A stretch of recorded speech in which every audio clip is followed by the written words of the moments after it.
నమస్తే Congress party firebrand Renuka Chowdhury గారు ఉన్నారు గాంధీ భవన్లో ఉన్నారు ఒకసారి మాట్లాడదాం మేడం 420 హామీలు అమలు కాని హామీలు ఇచ్చి కాంగ్రెస్ తిప్పలు పడుతుందంటూ బీఆర్ఎస్ నేతలు చెప్తున్నారు ముఖ్యంగా కేటీఆర్ ఏం చెప్తారు పాపం కేటీఆర్ కనిపించేదే 420 వాళ్ళు ప్రభుత్వం పోయిందే బికాజ్ దే ఆర్ 420 ఇంకా 420 నుంచి జరగలేకపోతున్నారా వాళ్ళు పిచ్చిగా వాగొద్దని నేను చెప్తున్నా ఏంటి ఆయన మాట్లాడేది జరిగిన అమలు చేసినట్టు కనపడటం లేదా వినపడటం లేదా సో ఈ విధంగా ఇట్లా మాట్లాడి ఆయన ఓన్లీ సెల్ఫ్ హామ్ ఈ సెల్ఫ్ గోల్లు కొట్టుకుంటూ కూర్చుంటున్నారు ఇంకా ఓడిపోయినామనేది వాళ్ళకి అర్థం కావటం లేదు మదించిన ఏనుగు ఏ విధంగా తొక్కి నాశనం చేస్తుందో అదే విధంగా ప్రజలు వీళ్ళని తుడిచి పారేస్తారు లోక్సభలో కూడా కౌంట్ డౌన్ స్టార్ట్ అయింది కాంగ్రెస్ పార్టీకి కౌంట్ డౌన్ స్టార్ట్ అయింది 100 రోజుల తర్వాత మేమేమంటో చూపిస్తాం మరో ఉద్యమానికి తెరలేపుతామంటూ కవిత చెప్తా ఉన్నారు ఎంతవరకు దీన్ని చూస్తాను అమ్మ కవిత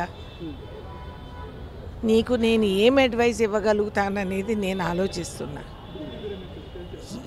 ఈ డైలాగులు ఇవన్నీ మానేసేయండి కొద్ది రోజులు మనం సౌమ్యంగా కూర్చొని ఉంటే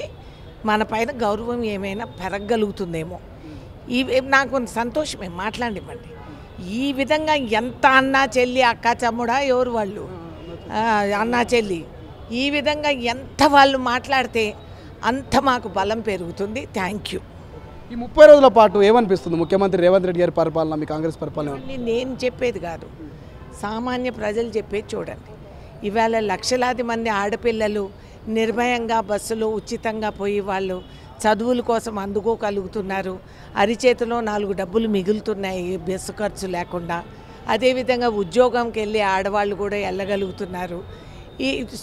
సుదీర్ఘకాలం ఆయనే ఉండాలి సీఎంగా అని చెప్పి కూడా నాకు చెప్తున్నారు నేను కూడా బస్సులో వెళ్ళాను చూడడానికి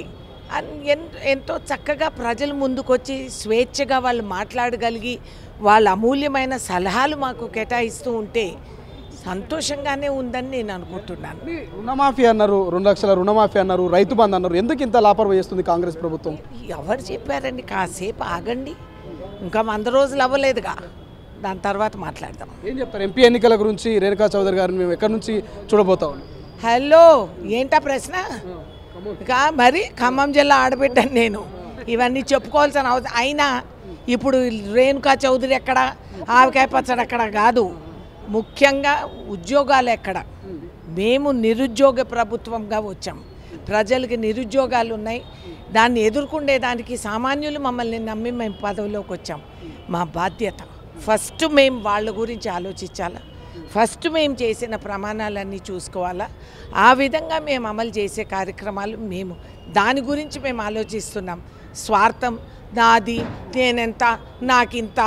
నా ఇంటికి వస్తే నువ్వేం తెస్తావు నీ ఇంటికి వస్తే నేనేమిస్తా ఇవన్నీ మర్చిపోండి కానీ ఖమ్మం నుంచి మీ అధినాయకురాలు సోనియమ్మ పోటీ చేయబోతున్నప్పుడు ప్రచారం నడుస్తుంది వెరీ గుడ్ కదా అంతకంటే బ్రహ్మాండమా అంతకంటే అదృష్టమా మాకు సోనియమ్మ తెలంగాణ ఇచ్చింది కాబట్టి రాష్ట్ర ప్రభుత్వం వాస్తు ప్రకారం కూడా అది ఈశాన్య మూల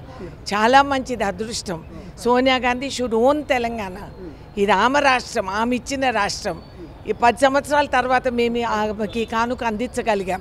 సో ఆమె అంతకంటే అదృష్టం మాకు ఇంకోటి లేదు ఆ సేవ చేసుకోవటమే మాకు శాశ్వతం మీరు ఎక్కడి నుంచి పోటీ చేసే అవకాశం పోటీ చేసినా చేయకపోయినా హూ కేర్స్ ఈ టీఎస్పీఎస్సీ బోర్డు ప్రక్షాళన ఎప్పుడు పోటీ చేస్తే నాకు హోదా ఉంటుంది లేకపోతే లేదా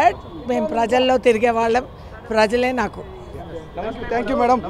సో ప్రస్తుతం మనం చూస్తూ ఉన్నాం రేణుకా చౌదరి మాత్రం సోనియా గాంధీ గారు ఒకవేళ నిజంగా తెలంగాణ నుంచి పోటీ చేస్తే అంతకన్నా మాకు పెద్ద అదృష్టం లేదు ఎందుకంటే ఈశాన్యం నుంచి మా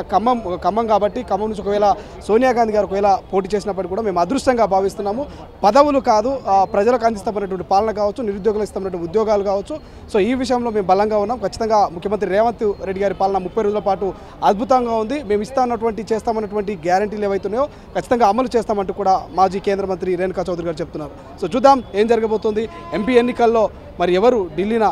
గద్దెనెక్కబోతున్నారు కెమెరా పర్సన్ అజయ్తో శ్రీశైలం తొలివెలుగు హైదరాబాద్